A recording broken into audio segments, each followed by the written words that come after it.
my initial first round targets video, I discussed how the Patriots' 2022 season was hindered by lackluster offensive play calling and a beat up offensive line, and an uninspiring play from the receivers.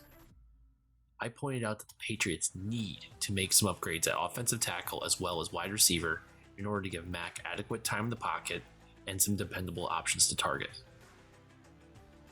Thankfully, the Patriots have made some moves at these positions in free agency. Still, there's a need to add talent and depth at those position groups.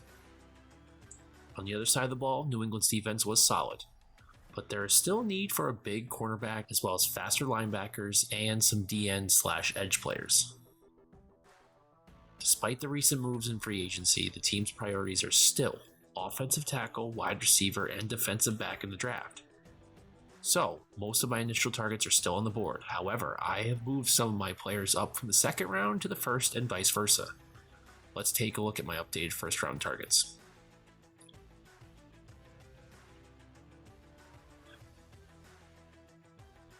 My opinion still stands that it is essential that New England draft at least one plug-in tackle in this year's draft. Luckily, the Pats' 14th pick should allow them to have a shot at least some top-tier offensive tackles. My initial targets included Peter Skoronski out of Northwestern, Paris Johnson Jr. out of Ohio State, and Georgia's dawandjones.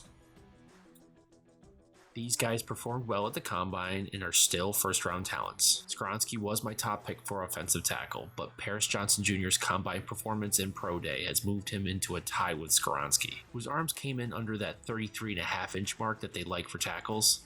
As for dawandjones, he looks really athletic, but he still looks incredibly raw for me to take at 14. In addition to my original 3 targets, I am adding Oklahoma's Anton Harrison and Ohio State's dawandjones to the first round target list.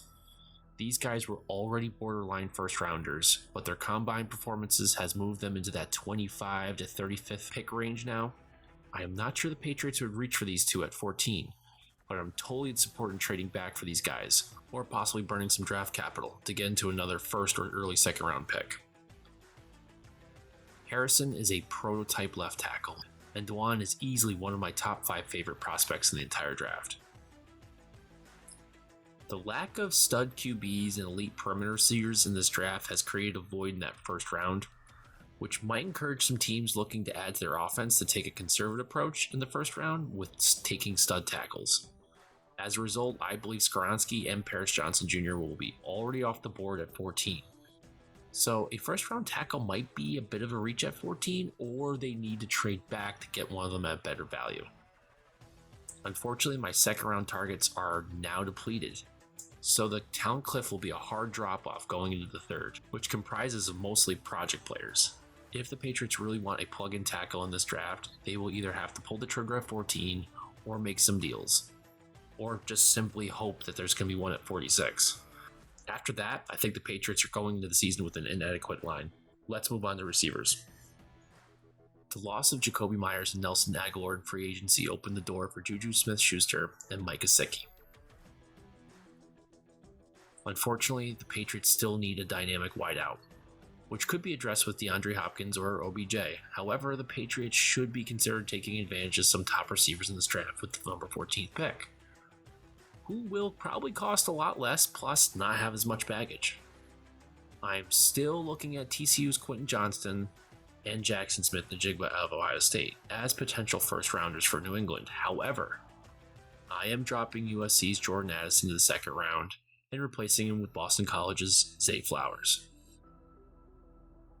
If you've been following my draft videos, you will know that jaxonsmithnjigba is my favorite receiver in this year's class and is one of my top 5 favorite prospects overall. He is one of a handful of receivers that show the combinational awareness and speed to make explosive plays and can break a game wide open. It is possible that he is not there at 14, so the Patriots might have to look to Boston College's elite slot talent, Zayflowers. Flowers is not limited to the slot despite being undersized to really work the perimeter, but he still is an outside threat and he can combat press coverage. Admittedly, I'm not exactly keen on taking him at 14, so I would take the chance of trading back to that 20 to 25th pick range to get a shot at him. Johnston, on the other hand, is a bona fide wideout in my opinion, but I just don't see the Patriots wanting to pull the trigger at him at 14. However, if they feel like they need to get a top talent on the perimeter, it's probably going to have to be him, so he's still on the list. Addison's still arguably a first-round talent, but I don't see his talents unquestionably displacing any of the current receivers on the Patriots roster right out of the box. So I'm going to put him down in the second. Out of these three, I would be elated if the Patriots go with JSN, but I think he is seen as the top receiver now, and he's just not going to be there at 14. Therefore, Flowers is probably the best bet here, and they could trade back to get him. I am aware that he is a slot receiver, and we just got 2 slot receivers with Gesicki and Juju Smith-Schuster. However, they don't exactly have the same attributes as JSN or Zay. Their position titles might infer redundancy, but they are different beasts to Juju and Gesicki. Let's take a look at defensive backs.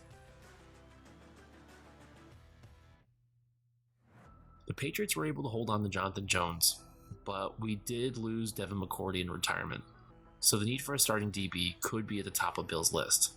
Thankfully, this draft class is very deep at corner and is pretty good at safety. I am still looking at Alabama's Brian Branch, Joey Porter Jr. out of Penn State, Cam Smith from South Carolina, Christian Gonzalez from Oregon, but I am dropping Antonio Johnson from Texas A&M to the second round after a disappointing combine. In addition, I am bringing up Kelee Ringo from the second round. Brian Branch is a defensive back from Alabama who is one of my favorite players in the entire draft. The tape shows that Branch has a great awareness and extremely fast at reading his keys to get in position to make some plays anywhere in the field. Now, I am not convinced he is an elite level corner or some elite level safety that justifies the first round pick at 14, but his versatility is something the Pats need and probably won't find at another level later on in this draft. Joey Porter Jr. out of Penn State is one of my favorite quarterbacks in this draft and will be a great fit in Foxborough. At 6'2", Porter is big, physical, and has excellent footwork that can make him a day one starter in New England. He could fill a role of matching up against those big receivers and covering lots of space with his crazy length. Unfortunately, it's possible that he won't be there at 14. Christian Gonzalez is a big corner at 6'2" and over 200 pounds, and was on fire at the combine, and his tape supports him being the top corner in the draft. He won't be there at 14, but he is the only player I think the Patriots might actually move up in the first round to get, if they can even make a deal. Cam Smith has strong technique and awareness that makes him a solid first round candidate. Cam impressed me at the combine and is one of my favorite corners in the draft that can be picked up late first round or early second. Kelee Ringo has freak athleticism and ridiculous power and is incredibly quick, which gives him immense upside. At 6'2", 215 pounds, Ringo is also big and could be a trouble for all wideouts. His combine was impressive and has put him in the late first round or early second. My biggest plus for him is his potential to be both a corner and a safety for the Patriots.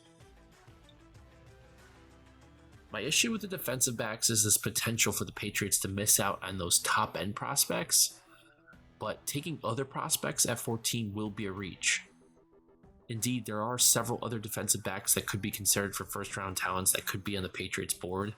However, I have most of them as second round targets for the Patriots. Besides offensive tackles and wideouts and D-backs, there are other first round targets that could be considered a best available pick, or it could be the team's first big step towards making a change in direction. At the 14th pick, the Patriots can have a shot at some elite talents that have fallen into their laps. I still like Texas running back Bijanrobinson for the Patriots.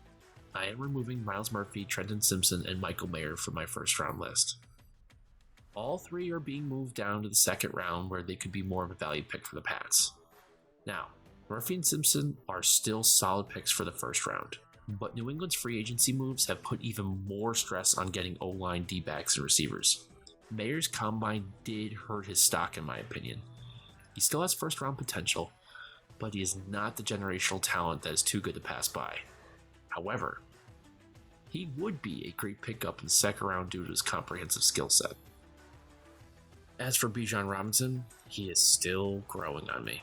and is 100% my favorite player in this entire draft.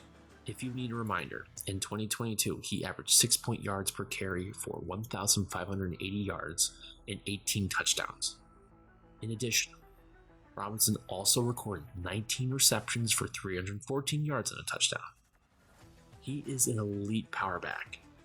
He's also an elite speed back and a receiving back. Yes, all three. If you don't think that, go watch his tape and look at his numbers. Look at the percentage of the Longhorns offense that was essentially Bijan. Like I said before, he's a bigger and better Reggie Bush and can be compared to Marshall Faulk with the entire offense being run through him.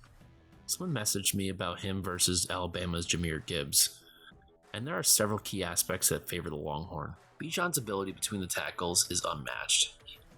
Just watch how he carries the ball, maintains balance, and makes the right reads off his blocks.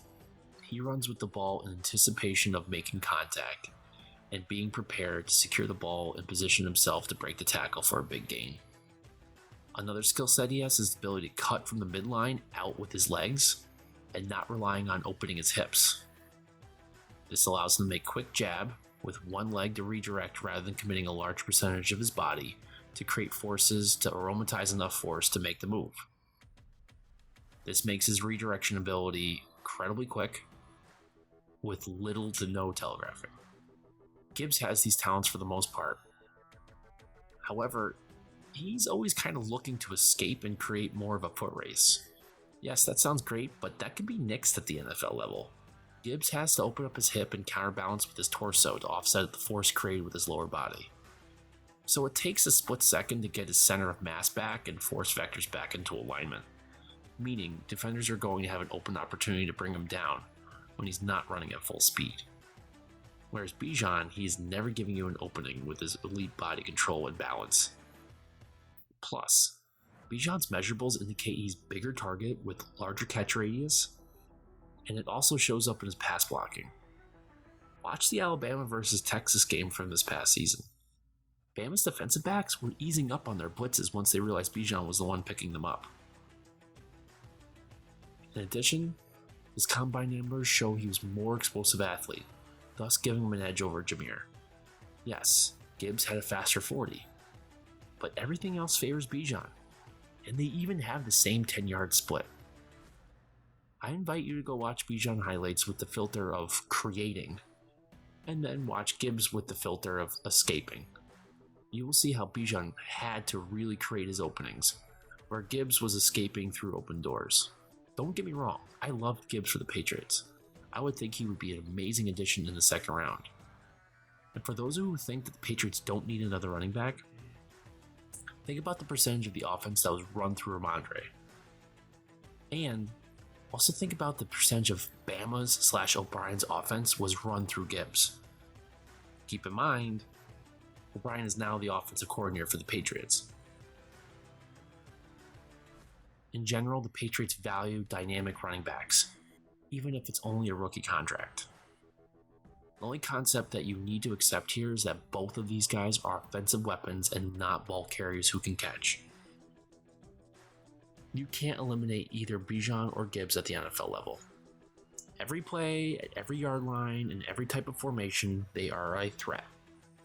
Again, the drafting for need element is most likely going to push them away from drafting Bijan or Jahmyr in the first round, or even the second. However, I wouldn't exactly be stunned if they did go that route. So there you have it, my updated list of first round targets for the Patriots. What do you think about my list? Which one would you pick? Did I miss anyone? Let me know in the comments. I hope you enjoyed. Thanks for watching.